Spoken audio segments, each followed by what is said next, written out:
you wrote about Obama, and Democrats were quick to return your calls to say, yeah, where the hell is he? Because there's such a vacuum of leadership. Meaning, and I do believe if Obama were more involved, the conversation would be, why is Obama so involved still? He needs to step aside, right? Like, I don't know, as much as I agree the party desperately needs a leader like Obama again. Yeah. I don't know if you can hire Bill Belichick to coach the Patriots again. If you get my drift, right? Well, I know maybe that's a bad example, but how about bring Joe Torre back to fix, something, or bring, and look at how many teams have tried it, right? You bring a Joe Gibbs back, and yeah, it is a Bloomberg third term. Sometimes I think the memory is always better than the reality. Well, no question, and it's a good analogy. It's not a great analogy. I mean, one, obviously, Obama's not coming back to run anything. I mean, I always joke, if Trump finds a way to run for a third term, well, that's then it. Let's go, right? Let's have the Super Bowl of unconstitutional of elections. Obama v. Trump.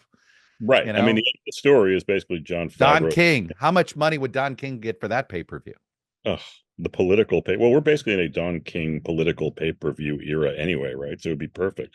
No, it is right out of, absolutely. We are living that world. We're living that. Exactly. No, I mean, I think you're right about everything. I mean, I get all the arguments about Obama. The thing about Obama is, I mean, yes, it's a vacuum. No one would care about any of this if the Democrats actually had some semblance of a leader, or if there was excitement about. Now, I kind of blame Obama for the current vacuum. Yeah, I don't buy the whole, I actually do, because of, hey, didn't groom the next generation. I never bought that. Interesting. So you don't buy that, but you think he ought to meet the moment now. I don't think, I remember saying to something, I think to Axelrod, like during Obama's, I think, second term or something, I said, hey, what about everyone saying that Obama has not groomed the next generation of Democratic leadership and brought them into his administration, blah, blah, blah. And Axelrod said, you know what? We have enough to do besides being a job fair for the Democratic Party or something. Okay, you know what? Guess what? He was wrong.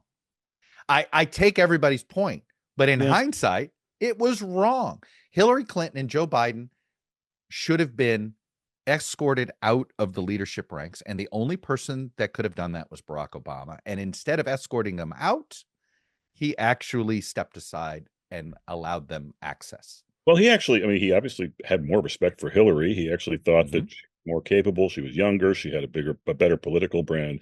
And, Democrats were feeling so good about themselves then, they just figured, okay, well, it's Hillary's turn to make history. The Democrats have, given us now the first African-American president. So let's do the first woman, and then we'll move on from there. And then that was the mistake. I do think Democrats, I always thought, Obama wasn't, Obama wasn't necessarily a believer in the identity politics. Right. Even though, and I think he didn't believe he succeeded based on identity politics as much as everybody around him believed he succeeded around identity politics. Right. I think in hindsight, the entire Democratic consultant class of the early teens totally misinterpreted Obama's success. And they assumed it was identity politics. And they were wrong. I think they were wrong. I mean, first of all, I think his perceived moderation, both temperamentally and in many ways politically, was probably a part of why he's seen as so successful now. I think it's probably why he won a second term. And no, I think it's a hallmark of biracial leaders, by the way. Biracial leaders have this ability.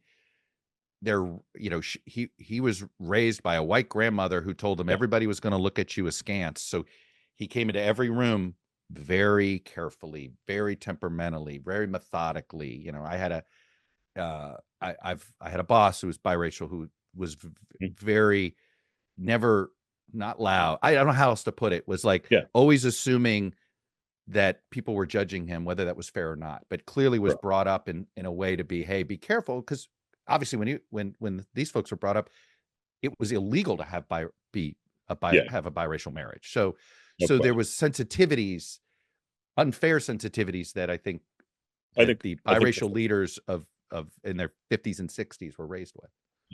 No, I completely agree. But I mean, I do think, look, my piece was not really calling for Obama to do much. It was just, I mean, just showing up at a march or something. You don't have to say anything. It would get all kinds of press coverage. It would be sort of quiet leadership by example. Like, this is important enough for me to show up at, whether it was at one of the No Kings things this weekend or something, some kind of counter programming around. Be quiet. Can you name the last former president that would have protested a sitting president? Actively protested. I mean, look, and you and I both know Obama kind of is a believer in those protocols because he really appreciated that Bush. He loved the way the Bushes behaved. I think is a model. I think Obama almost uses that as a role model. Oh, yeah. Well, it's the most appealing. If you are in that presidential club, it's the most appealing model of all, because all you got to do is whatever the heck you want and make tons of money, and no one's going to bother you. The difference between the two of them is there's not a soul in the Republican Party these days, and certainly not a lot in the Democratic Party who want George Bush anywhere near their political enterprise, right? I mean, even if there's this grudging respect for his character and his morality, and like, hey, he's a good guy, and we forget how much being a good guy isn't a bad thing in American politics. Correct. I mean, I do think that the problem with Obama, how he's conducted his post-presidency to some degree, is in addition to his absence from this kind of 10 alarm fire we're living through now and were to some degree earlier, is when he does come out in public, it does so in such a way that reinforces every worst stereotype of the modern Democratic Party, which is wealthy, which is removed, which is not at all affected by Trump's America or like inflation. I mean, like, hey, look, my new, I mean, you know what I was listening when I started doing the story, one thing I was listening to is every time he's got a new playlist that comes out or a new, oh, here are my book recommendations. Or here by the way, have you noticed that they're always I always find his playlists, both music and the books, to be what I'd call correct. It's like, I don't know what the correct answers are, but his answers feel like they're the least impeachable, right? Like, it's sort of, and he does it even with how he picks the brackets. It's geographically correct. Absolutely.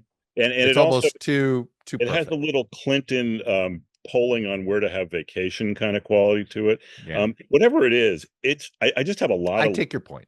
I have a lot of Democratic and liberal friends who every time, I mean, this is kind of literally an email thread I was on a few months ago. Like, when he had a new playlist, I mean, some really hostile. I'm like, all right, enough with this. Like, we don't need another playlist, you know? Right. The Republic is at risk, but hey, what are we going to listen to on the way to hell?